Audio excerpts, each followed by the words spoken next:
Arn Anderson of World Championship Wrestling. A message to you young athletes out there. There are no shortcuts in this life. If you want to be a winner, if you want to be a champion, stay off the steroids. A little short-term gain for the long-term liability of losing your health isn't worth it to any of you. So whether you like me or you don't like me, take my word on this. Do it the easy way. Do it the right way. Earn all your successes, not steroids. Arn, did you ever get on the gas? And if not, why? Well, if I did, then the manufacturers of the gas should be sued because it didn't work. Never got on the gas, but it does work. I don't encourage it. I do know that if used in the right ways and in the proper dosages and under a doctor's care, can be beneficial to healing. If you abuse it, overuse it, or you just use it to get bigger and stronger and abuse it that way, it can have long-term health issues. The exact history of drugs in professional wrestling is unknown, but their impact on the professional wrestling industry seems like a shadow forever destined to follow wherever the industry leads. Some rose to unprecedented heights thanks to their indulgences in bulking up. Others found their careers tumble from high peaks to lowly valleys, and some sadly found themselves 6 feet deep. My pension plan I can't take out till I'm 65. I'm not going to make 65. Let's just face facts, guys. While the professional wrestling industry has made some valid attempts to clean up its act, the notion that the industry is clean is not without a variety of visual indicators to suggest otherwise. So throughout the years in WWF, okay, have I been approached? Well, I guess so, maybe indirectly, but my reputation stood me above all the other critiques of how it was, okay? In other words, the guys knew whatever.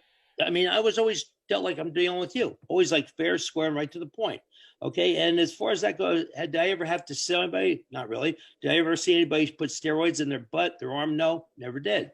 Okay, because as a role of my doctor, as the doctor, I never saw any of that stuff. Is the WWE steroid-free, drug-free?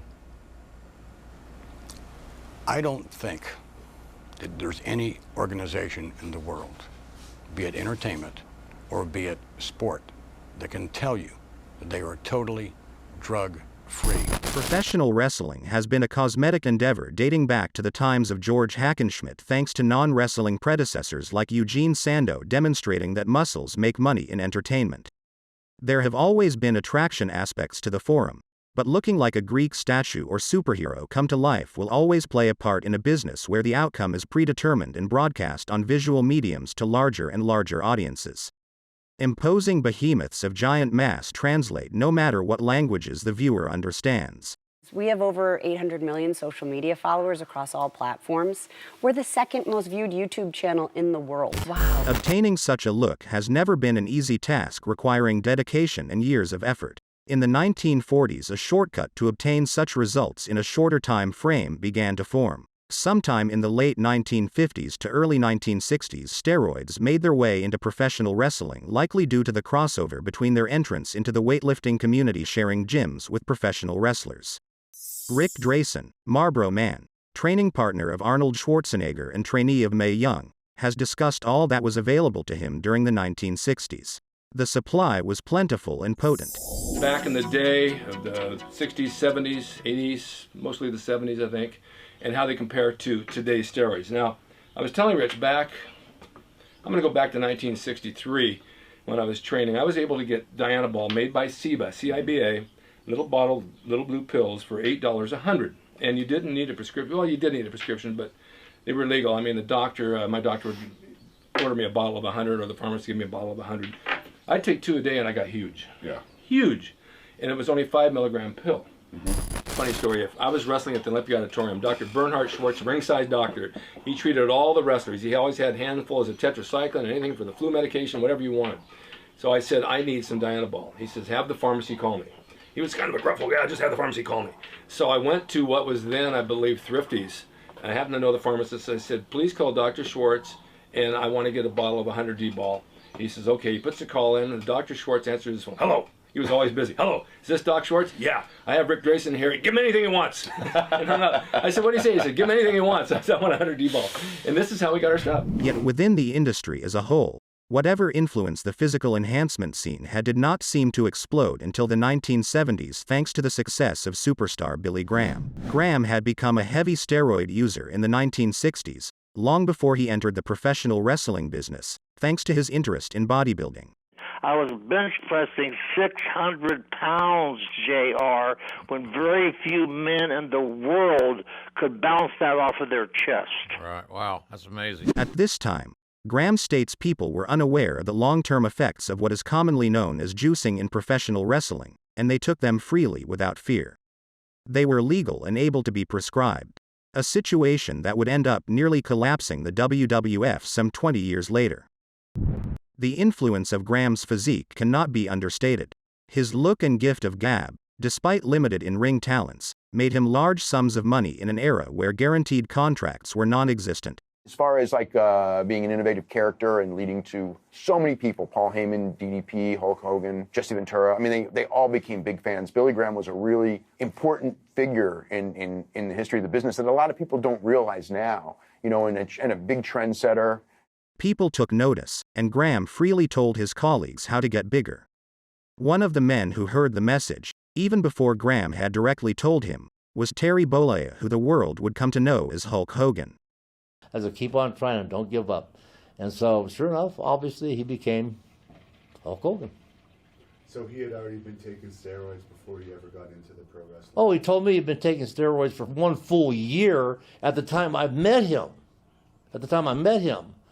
And I had been taking steroids for 5 years before I started wrestling in the mid-'60s.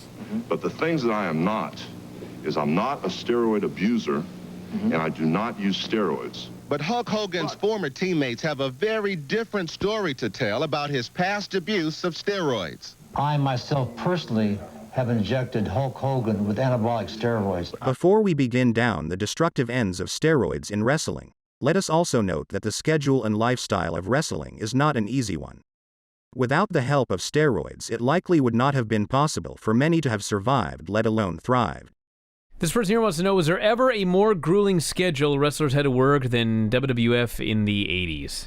I would say no. That was the worst I've ever seen. You got your flight from your home to your start date. And then, you know, if you had to fly to other cities, they would fly you. If it was more than however many 100 miles it was the rule at the time. I don't know. I think it might have been 500 miles. And, you know, 500 miles in a day, that's a hell of a trip. That's, you know, you're talking a 7-hour trip probably, right? 8 hours, 9 hours even, you know, depending on traffic and where you're, you know, what part of the country you're in. Like, you could do Miami, Florida, and Seattle, Washington the next day and then cross over to Chicago and then go to Dallas, Texas. I mean, it wasn't laid out like it is now. It was insane. But the idea that guys were on the road for 30 and 40 days in a row, that happened because a lot of times it's just like, you know, why fly home when, you know, you're, you know, the flight home and then the flight back, or, you know, if you lived on the West Coast, you know, it's going to take you a day anyway. So why do it? And you got to pay for your own flight home, which was just insane, but that's how it was. I wrestled with my MCL blown out and 3 broken ribs, and I wrestled that way for 6 months because I became the champion. You're gone 300 days a year, and you're miserable climbing the walls and in the locker room, waiting to come through the curtain in a different town every night that is exactly the same as the night before. The WWE schedule is a tough one, and coming off of doing, you know, every single week, 4 to 7 days a week. We do 4 days a week if we're in country and 7 days a week if you're out of country, if you're going on these international tours. Remember the first international tour I did, we did 21 shows, we did 19 shows in 21 days. And we were in a different country every night, in a different city, in a different state. And just stuff like that is crazy. Steroids would help with the pain and recovery from injuries many, if not all, performers in the squared circle would endure on a professional level. This is by no means an excuse for what would ultimately end up leading to many tragedies. It is simply an acknowledgement of the situation. A lot of my idols growing up and the wrestlers that I looked up to and watched as a little kid, you know, they passed away at an early age, you know, probably most of them. That just shows how grueling and how hard the sport really is and how much toll it takes on your body. It's definitely a hard road. Hulk Hogan would become one of the largest names in professional wrestling thanks to his positively all-American attitude and a physique that made a 6'6" frame appear even more massive. His consistent promotion of his 24-inch pythons, while extolling the virtues of saying your prayers and eating your vitamins, became well-known catchphrases, but the truth was Hulk's physique was due in large part to anabolic steroids. As already mentioned, he was not the first to recognize the gains that could be made abusing steroids, but thanks to the power of the WWF's national expansion circumventing long-standing traditions within the professional wrestling industry, Hulk Hogan became a worldwide phenom. His success ushered in a change in professional wrestling across North America. A large percentage of today's roster could not even, get a push. In the old days, even though they're much better wrestlers than the guys who were getting pushes in the old days, because it was a complete body business. It's not a body business anymore. There was a time where everybody had to be like, you had to be clean?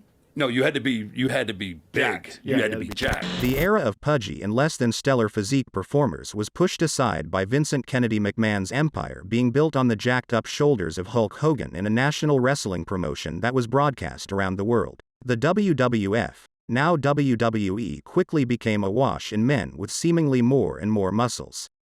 Down south, WWF's largest competitor, the NWA, which would become WCW, the success of Hogan did not go unnoticed, but their fanbase, traditionally the South, was not exactly keen on Hogan's act or substandard wrestling performances.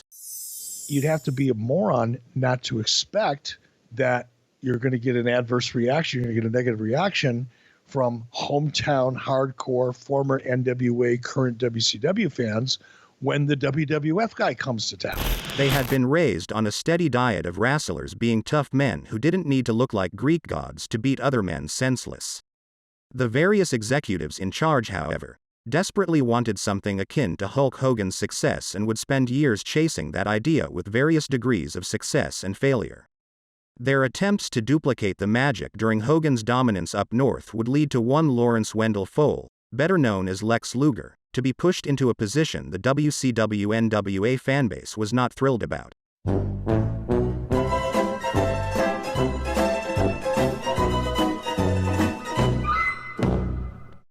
WCW's attempts to turn their roided muscular man into a success did not set the world on fire.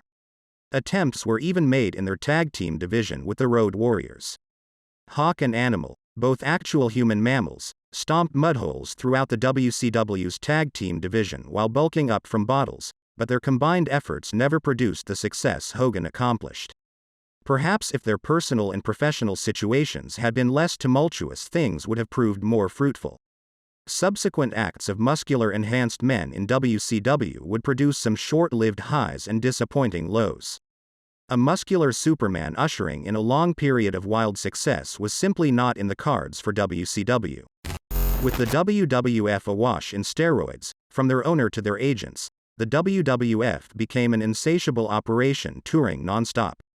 Talent would develop not only habits with steroids but various other substances. To keep the company awash in steroids, performers developed various connections, both legal and otherwise. Most of the names have been lost to history, but one name has become synonymous with the WWF's steroid problem. Congress passed the Anabolic Steroid Act of 1990 to respond to the increasing levels of illicit traffic in steroids. Perhaps running a television show that was full of superhumanoids was a red flag to the agents responsible for enforcing the new rules, and it caught their eye. It's pretty obvious. You can sit down and watch the show and at least decide at least a percentage of who's on and who's not. Perhaps running a secondary product focused on even larger muscular men aroused their attention even further. What is going on? This guy was down. Hey, I took pills bigger than you. Certainly a wiretapped conversation between a bodybuilder buying illegal steroids from a Pennsylvania doctor who casually mentioned WWF wrestlers as fellow clients would be a tantalizing trail of breadcrumbs for agents looking to make headlines in the hopes of increasing their budgets for the ensuing fiscal years. Vince McMahon voluntarily stepped down as head of WWF. Why? I mean, he knew he was about to get indicted, or he had already gotten indicted, and so he was preparing for the worst. To simplify the story, Dr. George Zahorian was found to have been illegally distributing steroids to a variety of clients, including multiple wrestlers currently and formerly on the WWF's roster. Dr. Zahorian was a quack. I didn't like him. You come to Pennsylvania. He was a doctor, all of our things in Pennsylvania. He'd come in, he'd take your blood pressure. He'll see, open this bag. He says, anything you need today? I'm like, no, I don't want any. No. I just had a bad feeling about Dr. Zahorian. Ultimately receiving a 3-year prison sentence, Dr. Zahorian turned informant for the federal government on Vince McMahon and the WWF. Despite overwhelming evidence of the WWF being awash in steroids, the federal government could not prove its case, which centered more around the WWF being an illegal steroid distributor, which ultimately they were not. What was the most embarrassing part of that one, actually, is that the package that they alleged, Zahorian sent the package FedEx to Vince with the steroids, right? Yep. And the show at the Nassau Coliseum that Hogan supposedly got the package was October the 18th. And when I found that out, watching the trial, I'm going, how can you make this? I mean, how did it get all the way to a trial when the dates don't match? Oh, no. They had like an argument for conspiracy. It wasn't very strong. But that distribution argument, it was just like, how could they claim? I mean, the distribution thing, they never had it within the district. And then the thing they had within the district, the dates just didn't match. It was impossible. Thanksgiving Eve, Mr. Mushnick in the New York Post wrote 2 new articles. One article was entitled, Tampering Cloud Over Rustling Big's Trial. It cites unnamed federal sources as suggesting that Marty Bergman, the husband of one of my attorneys, Laura Bavetti, tampered with witnesses, obstructed justice, and caused a baseless complaint to be filed against the good guys who were Phil Mushnick's cronies with the Justice Department. The second article actually goes to the absurd depth of quoting the ever-present unnamed sources as questioning the marriage of Laura Bavetti and Marty Bergman. Now, on a personal level, I wish to state that my heart goes out to my attorney, Laura Bavetti, and her husband, Marty Bergman. Laura was an integral part of our defense team, and she defends people with a passion and a vigor that is ennobling to see and experience. I also deeply resent any innuendo or accusation that my acquittal on the charges brought against me by the federal government was in any way tainted by any illegality by me or by my legal representation. Laura Bavetti was one scary woman. Oh, yeah, I'd take steroids from a trash can. She said about my character, it was like, oh my God. Do you want to know something funny, though, that came out after the case? Love to. Okay, is that the key witness in the case, Vince McMahon's secretary for a long time, she had a journal and it had like all these logs, and there was a lot of steroid references in her logs, a lot of them. And the secretary was approached by a guy who claimed to be an agent who wanted to do a movie on Vince, and also claimed to be a 60 Minutes producer at the same time, okay? Yeah. And so he got close to her and was talking to her, going to represent her and this and this and this and this, right? Mm-hmm. Do you know who he was? Who? Secretly, no one knew it? Who? The husband of Laura Bavetti. Oh, no! Yep. And when Laura Bavetti cross-examined, Emily Feinberg. That's how she fit in. Oh, no, that was her husband? It was her husband. And so when I said, you weren't there, but I was actually there the day that Emily Feinberg was on the stand. And I mean, Laura Bavetti, I was like amazed. I thought Laura Bavetti was the greatest attorney in the history of the world. She had ESP. She knew the days that like Emily Feinberg was like on vacation, and she knew everything. And I'm going like, oh my God, this attorney is the most well-researched attorney. And she just ripped Emily Feinberg on the stand. And then when it was over, like I don't know, it was like a good year later when these stories came out, and it was like this light bulb hit, and I go, no wonder she knew everything. Oh, my God. There's a lot to that trial. I have no more questions, Dave. That's great. That puts all the pieces together. The fallout from the case was almost immediate. The WWF began drug testing. It should come as no surprise to you that the WWF has one of the most comprehensive drug testing, education, and rehabilitation programs in all of sports. This program will now be expanded to include testing for anabolic steroids. In short, the standards of excellence the athletes in the WWF live by will become the standard bearer for all professional sports for years to come. That's why when you see this symbol, you can be assured of drug-free sports entertainment that you and your entire family can be proud of. Many of WWF's wrestlers began to shrink week to week. Muscle-bound madmen like the Ultimate Warrior were pushed aside, or in his case fired for failing a drug test, for the likes of Bret Hart, who was ironically doing steroids, and Yokozuna, who would set a personal goal of being the world's largest wrestler shortly before he died. The muscle-bound look was out. A much leaner Hulk Hogan made his way to WCW, and the WWF began their new generation era, which still showed signs of steroid users, but they were no longer the main focus of the show. They had been replaced by leaner and more athletic performers. You said Lex Luger made the comment to you that Vince seen you and said, wow, and he's clean. Yeah, because we had to be. Thought to be safe for decades, the downside of years of steroid abuse would begin to rear its ugly head. Lyle Alzado, professional football player and professional wrestling television actor, would air his health failings publicly and contribute them to years of steroid abuse. Please, if anybody's listening to the show, I'm sure there are a lot of people, there's no reason to do this stuff. You exchange one thing for another and it's your life. The body count for professional wrestlers dying young began to swell.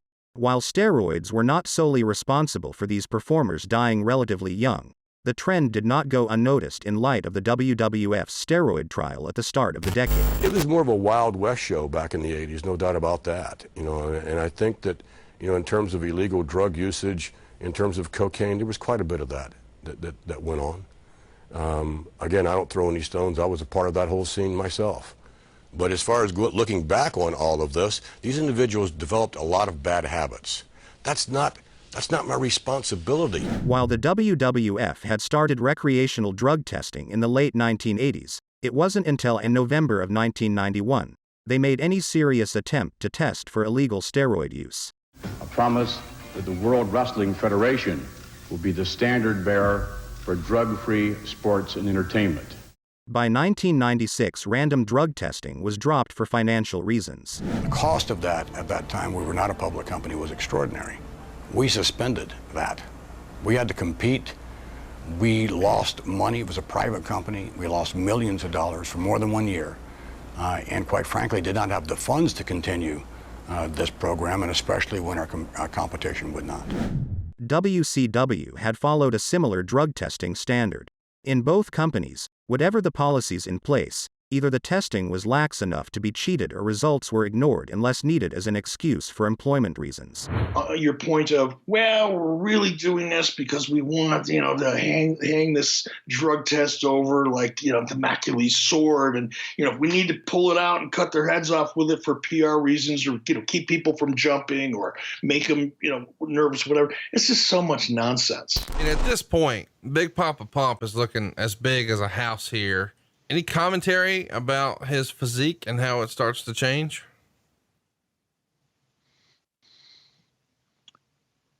No, other than it was obvious. I mean, what do you want me to say? I don't know what I don't know. From my point of view, he didn't show up on any drug testing protocols that were an issue for me. I didn't ask any questions. But I got to tell you, and this is again, from the advantage of 2020 hindsight and just kind of growing up, I guess, as an adult in the business, is when I see guys that are all blowed up and jacked up, now I can look at somebody when I see them on television and I can almost tell what they're on, or at least I think I can. Guys that do a lot of growth hormone look a certain way. They have certain characteristics that make it obvious, at least to me, or I think it does. None of which is answering the question that you asked. The question you asked was there anybody concerned that they weren't getting what they paid for because of the way he looked? And the answer to that is no. This standard seemingly continues to this day, as modern WWE wellness testing is known to be circumvented with a doctor's note for prescribed medication allowances. Look to the WWE's own policy. Performers who are caught are given only a warning for their first offense. A mere 30-day suspension for a second offense. You need to flunk a drug test 4 times before you are actually let go. Then there is the loophole. And that basically says, if you got a prescription, you're clean. Yeah, it's just a loophole in my mind that guts the entire program. But it was always booze and pills in the WWE because we had doctor's prescriptions. And as long as you had a doctor's prescription, it was okay. Of course, it wasn't because, you know, we'd have doctors write us whatever we wanted. The prevalence of steroids in Japanese and Mexican wrestling is assumed to be relevantly rampant in both countries. Steroids are not illegal in Japan, and obtaining steroids in Mexico is not difficult. Mexico is in fact the birthplace of steroids and remains one of the largest countries of steroid manufacturing. While luchadores such as Super Porky are unlikely to be partaking, with talents like Mephisto and Sobedano openly wearing logos of companies who sell steroids on their websites, it's hard not to jump to conclusions, particularly when Mexican promotions hold bodybuilding contests. While steroids in Japan had been around in the wrestling scene since at least the 1980s, the crop of young lions arising in the 90s seemed to have a more willing indulgence towards the subject matter.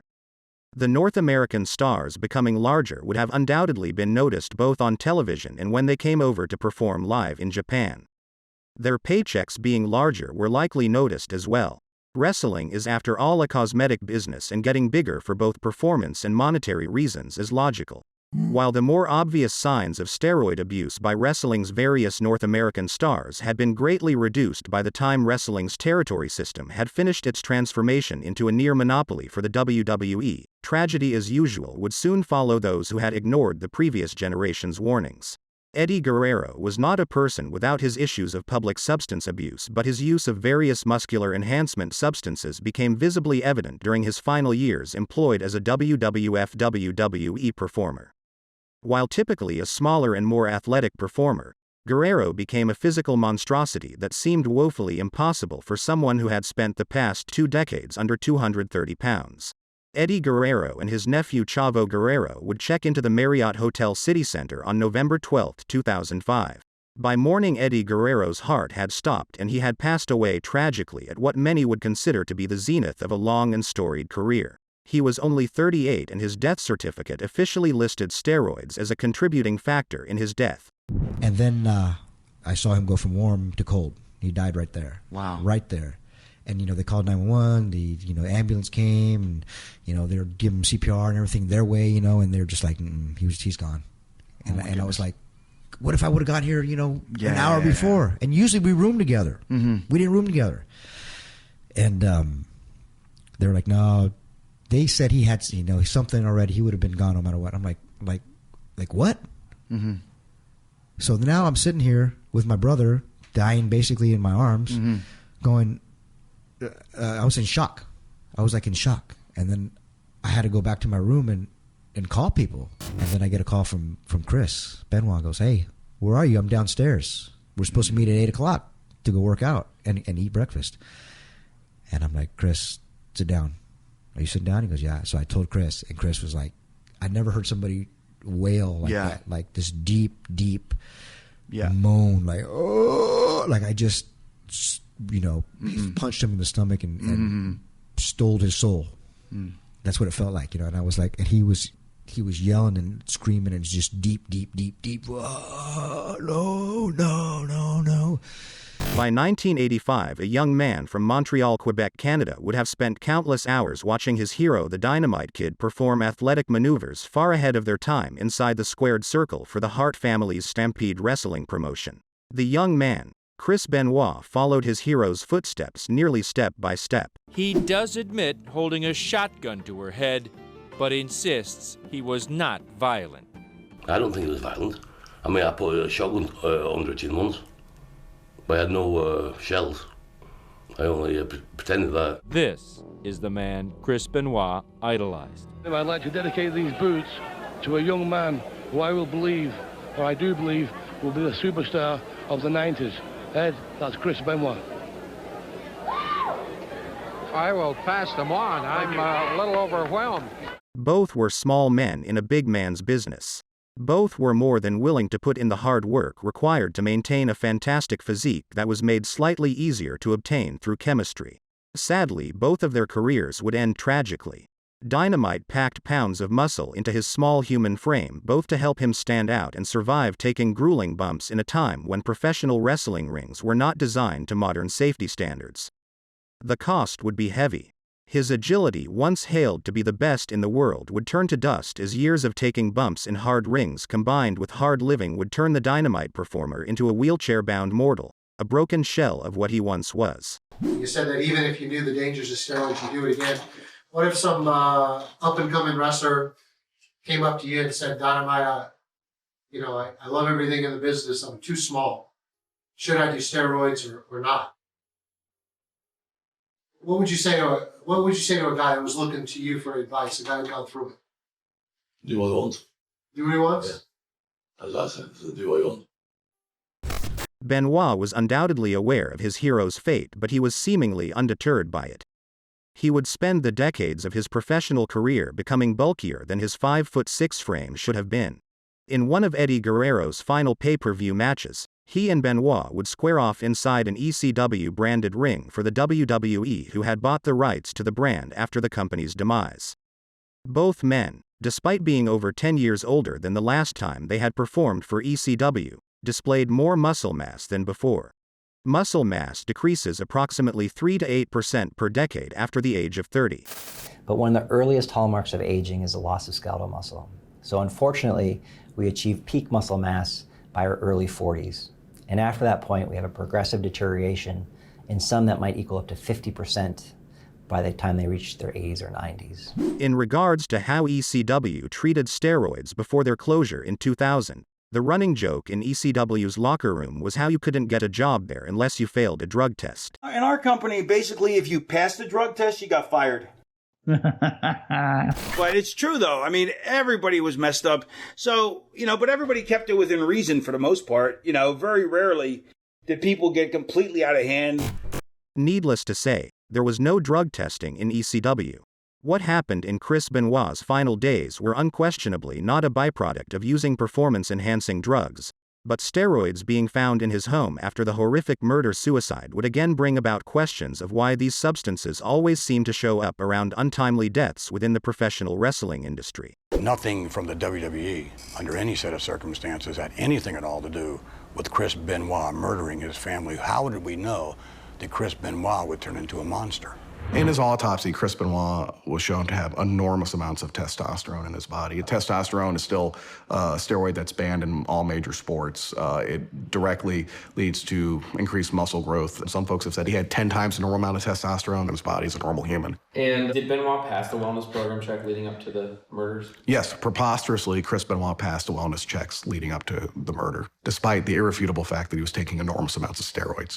When Benoit did what he did, everybody wanted to point at one thing, pointed to steroids. Well, it wasn't steroids. It was the steroids and the other drugs and the booze and the lifestyle of being on the road and running it hard and going through injuries and losing people. He lost his best friend and having an ex-wife that was already taking tons of child support and alimony from him. And now, if you read the rumors, it looked like Nancy was getting ready to do the same thing to him, so he was going to have another situation where he was going to be divorced twice, and he was tired and exhausted, and you start to see it's not just one particular thing.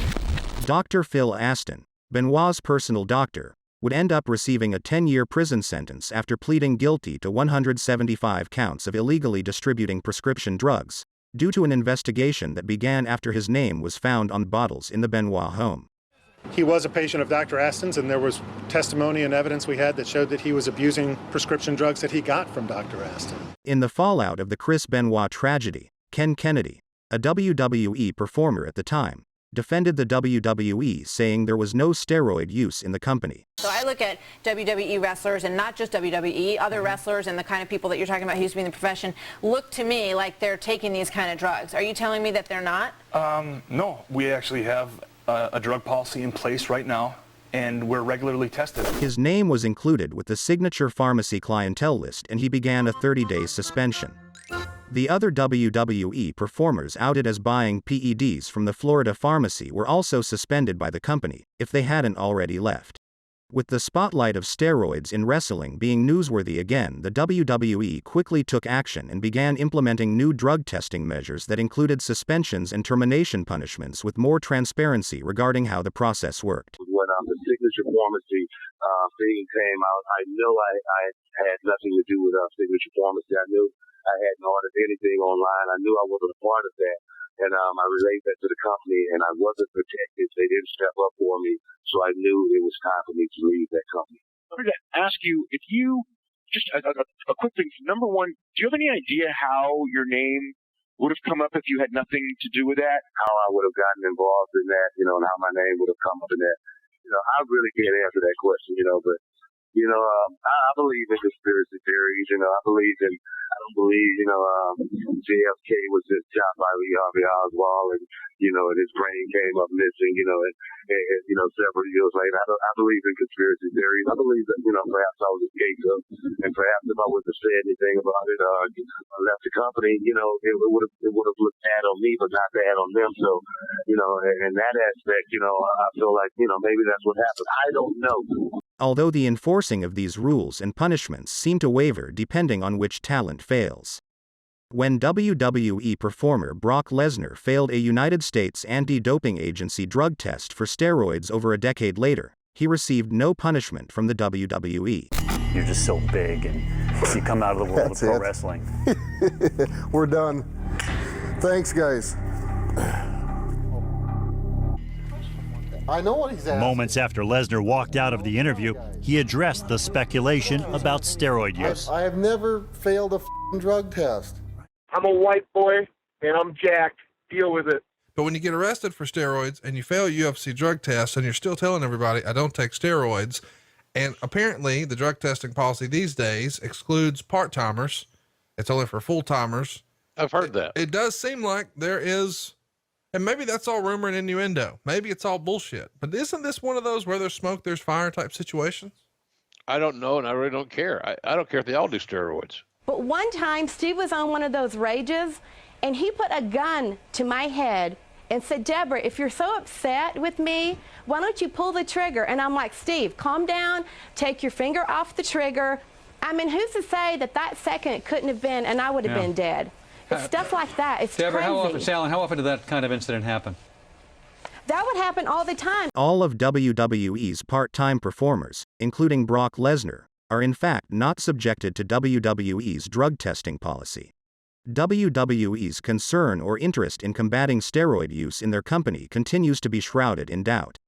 On another channel, TNA Wrestling, now known as Impact Wrestling, was also caught up in the whirlwind of the Chris Benoit murder-suicide. Appearing before Congress, TNA President Dixie Carter stated in 2008 her company did in fact test their guys regularly, despite employing a man who balked at doing a steroid test for the WWE and several others who would be named in the signature pharmacy scandal the previous year. When I went up to the WWE, they called me and they called my lawyer and said, oh, they want to drug test you. I said, yeah, fine, sure, have Hunter pick them up in limo. They both go together. That was the end of that. In a document submitted to Congress, the WWE admitted from their baseline testing, 68 of their performers tested positive for anabolic steroids. Congress did nothing with this information. Advancements in performance-enhancing drugs have largely pushed anabolic steroids to a somewhat background role. While some wrestlers are likely still using various forms of steroids, testosterone replacement therapy, HGH and various other substances have proved to be physically enhancing without many of steroids' alleged negative side effects, including gynecomastia, a condition Dwayne Johnson had surgery for. Steroids, human growth hormones, and the quest for bigger people in this industry. You like big guys, right? Well, again, I take exception to the fact that, our locker room now in terms of weight, as far as big guys are concerned, is lighter than it's ever been in history. As a result, am I going to see smaller and smaller wrestlers in the ring? I think over time the impact of the program will be that we will see healthier wrestlers in the ring.